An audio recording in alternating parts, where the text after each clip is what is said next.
மலையில் இருக்கின்றான், இதோ என் எதிரில் சிரிக்கின்றான், அதோ அங்கே மழையாய் வருகின்றான், இதோ என் மனதில் தெரிகின்றான். அதோ அந்த மலையில் இருக்கின்றான், இதோ எந்தன் எதிரில் சிரிக்கின்றான், அதோ அங்கே மழையாய் வருகின்றான், இதோ என் மனதில் தெரிகின்றான். சிவோகம் சிவோகம் சிவோகம் சிவோகம் சிவோகம் சிவோகம் சிவோகம் சிவோகம். கவலைகளை கழுத்தில் அணிந்து கொண்டான், கவிதைகளை தலையில் சூடிக்கொண்டான்,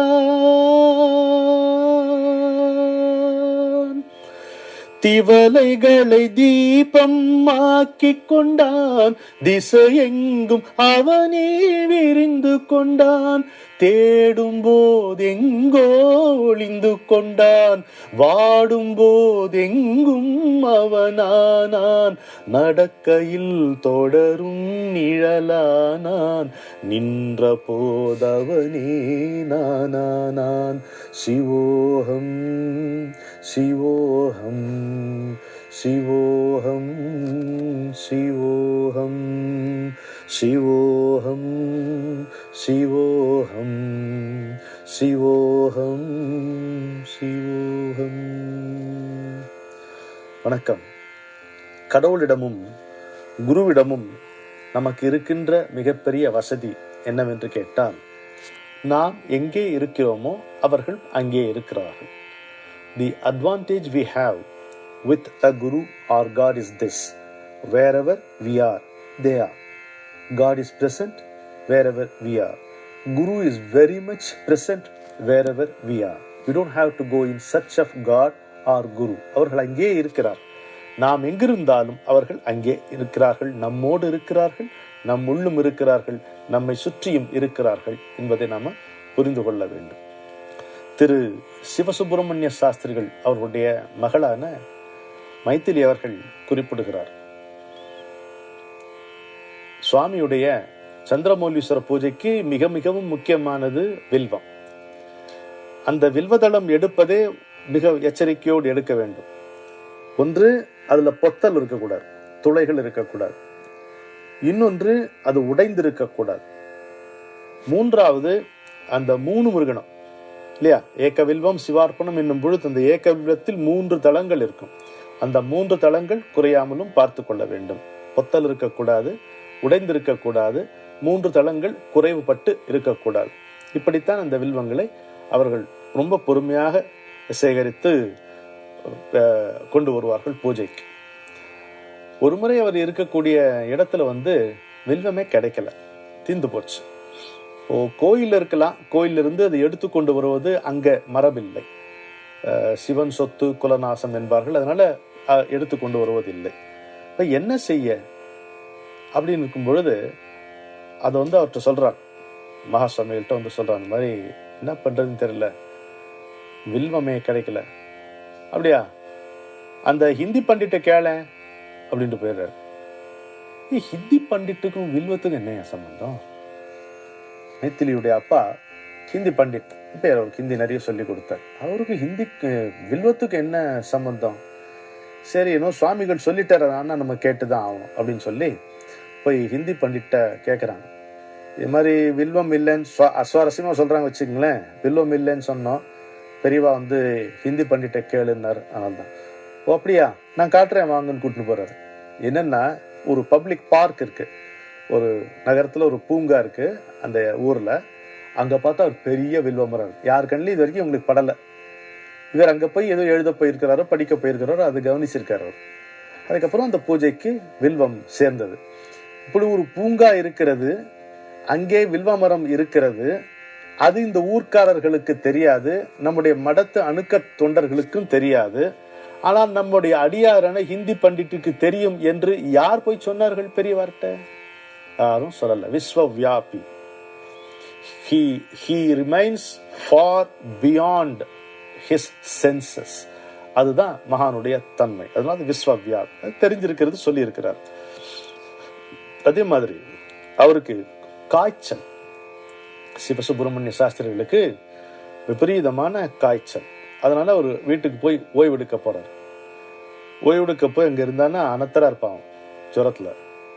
அப்போ மடத்துலேருந்து ஒரு ஆள் வந்து சிப்பந்தி வந்து சொல்றாங்க, சுவாமிகள் பெரியவா தரிசனத்துக்கு உத்தரவாயிருக்கு, நீங்க வரணுங்க. எங்கேருந்து போறது, என்னடா திடீர்னு நம்மளை போய் இப்ப தரிசனத்துக்கு உத்தரவாயிருக்குன்றாரு. ரொம்ப கஷ்டப்படுறாரு. இருந்தாலும் ஆணை மீற முடியாது, மரியாதையா இருக்காது. அதனால கஷ்டப்பட்டு எழுந்து போய் அங்க போறாரு. 2 மணி நேரம் அவர் அங்க உட்கார வேண்டியதா இருக்கிறார். சிரமப்படுறாரு. ஒரு நிலையில அந்த சிரமம் மறந்து போய் விடுகிறது. தான் அனுபவித்துக் கொண்டிருந்த துயரத்தினுடைய நினைப்பு கழன்று போய்விடுகிறது. என்ன ஆகிறது? அதனுடைய முடிவில் அவர் கையில அப்படி தீர்த்தம் வாங்கி பிரசாதம் வாங்கும் போது அவர் வீட்டுக்கு திரும்பி நடந்து செல்லும் போதுதான் ஒன்றை உணர்கிறார். என்னத்தை உணர்கிறார்? ஜரம் விட்டு போச்சு. காய்ச்சல் அவரை விட்டு நீங்கியது. வேறு விதமாக இந்த காய்ச்சலை நீக்குவதற்கு வழி இல்லை. இன்னொரு மருத்துவமனை, அப்புறம் சிகிச்சை, அப்புறம் மாத்திரை, சைடு எஃபெக்ட், இதெல்லாம் டோட்டலா அவாய்ட் பண்ணி என் சன்னதியில ஒரு 2 மணி நேரம் உட்காரன், இப்ப என்ன நல்லது தானே, இந்த மாதிரி வச்சிருக்கார் போல இருக்கு பெரியவர் அப்படின்றதை சாஸ்திரிகள் புரிந்து கொள்ளுகிறார். அந்த 2 மணி நேரம் அங்கே உட்கார்ந்ததன் பலன் அவருடைய நோய் அப்படியே நீங்கி அவர் நிம்மதியாக வீட்டுக்கு போய் சேருகிறார்.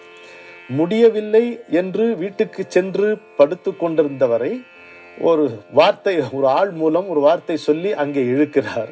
அதற்கு பிறகு அவர் நல்லா எல்லாம் பூரணமாக குணமாகி அவர் வீட்டுக்கு திரும்புகிறார் என்கின்ற இந்த நிகழ்ச்சியும் அவருடைய விஸ்வ வியாபகத்தன்மையை தான் நமக்கு காட்டுகிறது அல்லவா? சித்தம் விரிந்திருக்கின்றபடியால் அங்க இந்த வீட்டுல அவர் வந்து ஜுரத்துல அவஸ்தப்படுறாங்கிறது அவர் தெரிஞ்சுக்கிறார்.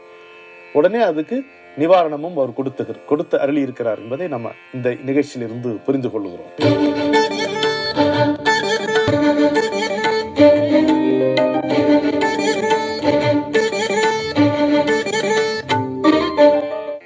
ஒரு முறை ராத்திரி நேரம் எல்லாரும் உறங்கி கொண்டிருக்கிற நேரத்துல அந்த மடத்தை சேர்ந்த யானை பிளிர்கிறது. இந்த யானை போடுகிற சத்தத்திலிருந்து பெரியவர் புரிந்து கொள்கிறார் அது ஏதோ பயந்து இருக்கிறது என்று. வந்து பார்க்கறதுக்கு அவரும் வராது. என்ன சொல்ல, பொதுவா சின்ன ஜந்துக்குள்ள கண்டா யானைக்கு பயம் வரும். எலி, பெருச்சாளி இதெல்லாம் பார்த்தா பயப்படுமா யானை சொல்றார்.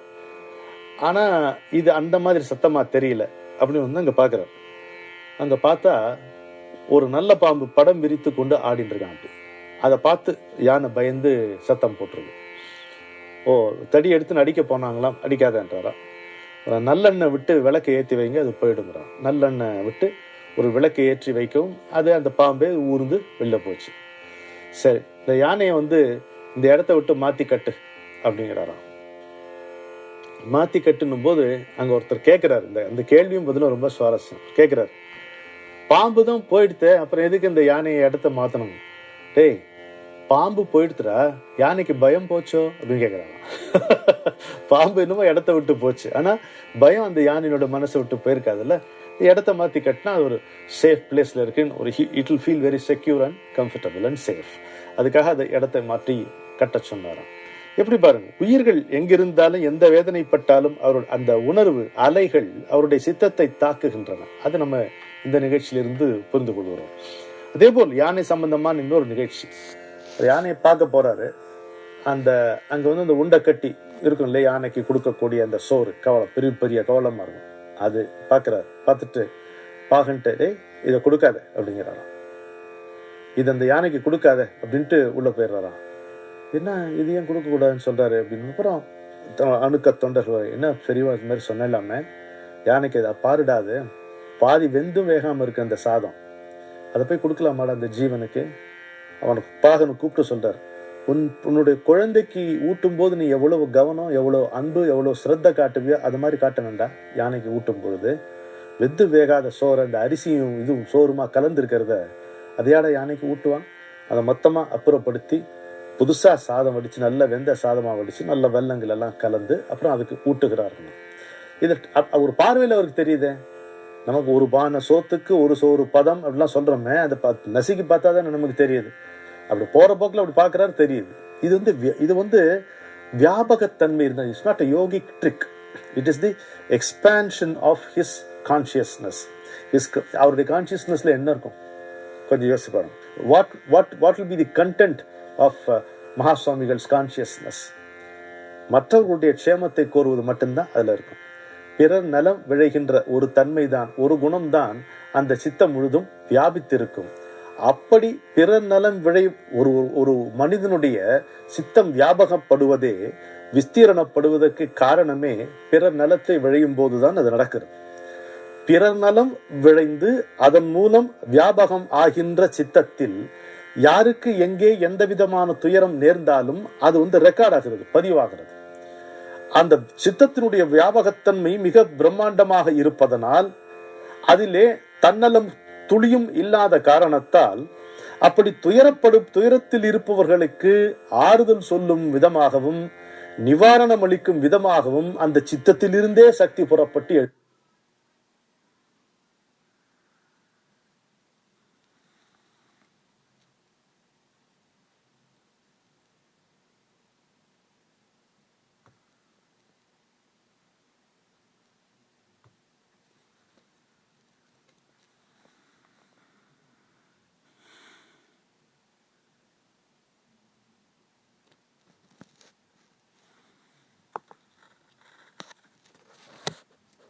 விளைகின்ற தன்மையை தலைதூக்கி நிற்பதாலும் அந்த சித்தத்தில் இருந்தே ஒரு சக்தி புறப்பட்டு எழுந்து யாருக்கு என்ன இன்னலோ அதை களைகின்ற மருந்தாக, ஆறுதல் வேண்டுமா ஆறுதல், நிவாரணம் வேண்டுமா நிவாரணம், மருந்து வேண்டுமா மருந்து, மாற்று வேண்டுமா மாற்று என்று எதையும் வழங்க வல்ல சக்தி பொருந்தியதாக அந்த சித்தம் அமைகிறது. அதிலிருந்து நாலாபுறமும் ஒளி அலைகள் புறப்பட்டு இந்த நானிலத்தை காக்கிறது. அப்படி இருக்கும் பொழுது நாம் எங்கே இருந்தாலும் அவர் அங்கே இருக்கிறார் என்பதற்கு பொருள் இதுதான், விளக்கம் இதுதான். wherever you are, God is available for you. wherever you are, Guru is available for you. You don't have to go in search of him என்பதுதான் இந்த நிகழ்ச்சிகளில் இருந்து நாம் புரிந்து கொள்ளுகிறோம். இப்பொழுது மகா சுவாமிகளுடைய மகா வாக்கியம் என்ன என்று பார்ப்போம். குருவின் திருவடிகளை பற்றி கொண்டு பக்தி பண்ணினால் ஈஸ்வரனிடமிருந்து கிடைக்கக்கூடிய அத்தனை பலன்களும் உண்டாகும். If you hold on to the feet of your Guru and pray to him with devotion, whatever benefits you are supposed to get from God, you will get. They will reach you என்கிறார். ஏன் அப்படின்னு கேட்டீங்கன்னா, he intercedes on our behalf. நமக்காக கடவுளிடம் வழக்காடக்கூடிய கருணையும் வலிமையும் உடையவர் குரு. வேற யாராலும் அதை செய்ய முடியாது. எதற்காக வழக்காட வேண்டும்? நம்மை கடவுளை அடைய விடாமல் செய்வது எது? கர்ம வினை. அந்த கர்ம வினையில் கை வைக்கக்கூடிய உரிமையும் வலிமையும் யாருக்கு உண்டு? இந்த உலகத்தில் குருவுக்கு மட்டுமே உண்டு. எனவேதான் குருவின் திருவடிகளை பற்றி கொண்டு பக்தி பண்ணினால்தான் ஈஸ்வரனிடமிருந்து கடவுளிடமிருந்து கிடைக்க வேண்டிய பலன்கள் எல்லாம் நமக்கு கிடைக்கும் என்பதை அவர் சுட்டி காட்டுகிறார். இன்னொன்று, குரு யார்? இறங்கி வந்த கடவுள், மனித வடிவில் வந்திருக்கின்ற சிவன் குரு. குருவே சிவன் என்பது ஆன்றோர் வாக்கு, சிவனே குரு என்பது அடியார் அனுபவம். இதை நாம திரும்பி திரும்பி சொல்லுகிறோம். குருவாக வந்த சிவனே, படியற்ற மலை நீங்கி பரிவோடு என்னை காக்க படியேறி வந்த சிவனே என்று நான் என்னுடைய குருவை கொண்டாடுவேன்.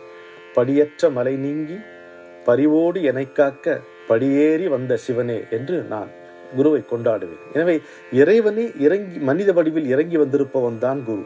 அந்த குருவை திருவடிகளை பற்றி கொள்ள வேண்டும். எதனால்? சற்றும் என்னை விலகாத வெட்ட வெளியே, துளியும் தன்மை மாறாத களியே, சந்தடி மிகுந்த உடல் துவந்தம் எனும் சந்தையினில் தந்தை என வந்த தயவே, முற்றும் என பற்றும் என கற்ற என்னை ஒற்றை விரல் மொத்தமும் அவிழ்த்த விடிவே, முற்றும் என பற்றும் என கற்ற என்னை ஒற்றை விரல் மொத்தமும் அவிழ்த்த விடிவே, மூலையில் கிடந்தவனை சாலையினில் நடமாட முத்துரதம் தந்த நிதியே, உற்றுற்று நோக்கியே உருமாற்றி உன்னையே உயிராக வார்த்த குருவே, ஒரு நொடியும் உனது திரு வடிவழகை மறவாமல் உருக மனம் அருள்க குருவே. எதனால் இவ்வளவு சிறப்பு குருவுக்கு சொல்லப்படுகிறது? அவன் யாரிடமிருந்து நம்மை காப்பாற்றுகிறான்? நம்மிடமிருந்து நம்மை காப்பாற்றுகிறான். என்ன நம்மிடம் இருந்தா? வினை வயப்பட்டு விதியால் ஆட்கொள்ளப்பட்டு அதனால் வழி தவறி சென்றிருக்கும், தடம் புரண்டு போகின்ற நம்மிடமிருந்து நம்மை காப்பாற்றுவது குருவால் தான் முடியும். இறைவன் தான் குரு வடிவில் இறங்கி வந்திருக்கிறான் என்பதை நாம் இதில் தெளிவாக புரிந்து கொள்ள வேண்டும். அப்போ என்னிருந்து என்னையவன் மீட்டு தந்தான், என் முகத்தை இன்னதென்று காட்டித் தந்தான் என்பதை நாம் இங்கே தெளிவாக புரிந்து கொள்ளலாம். இன்பமும் துன்பமும் இனி இல்லை, இரவு பகல் உறவும் பகையும் இல்லை. இன்பமும் துன்பமும் இனி இல்லை, இரவு பகல் உறவும் பகையும் இல்லை. என் மனம் வாழ்வது சிவன் எல்லை, அவனன்றி வேறெதோ எனக்கில்லை. நதியிலே நகரும் மலர் போலே, காற்றிலே தவழும் முகில் போலே, விதியின்றி மதியின் சதியின்றி வீதியில் அவன் நிழலாய் விழுந்தேன். நதியிலே நகரும் மலர் போலே, காற்றிலே தவழும் முகில் போலே, விதியின்றி மதியின் சதியின்றி வீதியில் அவன் நிழலாய் விழுந்தேன். அதோ அந்த மலையில் இருக்கின்றான், இதோ எந்தன் எதிரில் சிரிக்கின்றான். அதோ அங்கே மழையாய் வருகின்றான், இதோ என் மனதில் தெரிகின்றான். சிவோகம் சிவோகம் சிவோகம் சிவோகம் சிவோகம் சிவோகம் சிவோகம் சிவோகம்.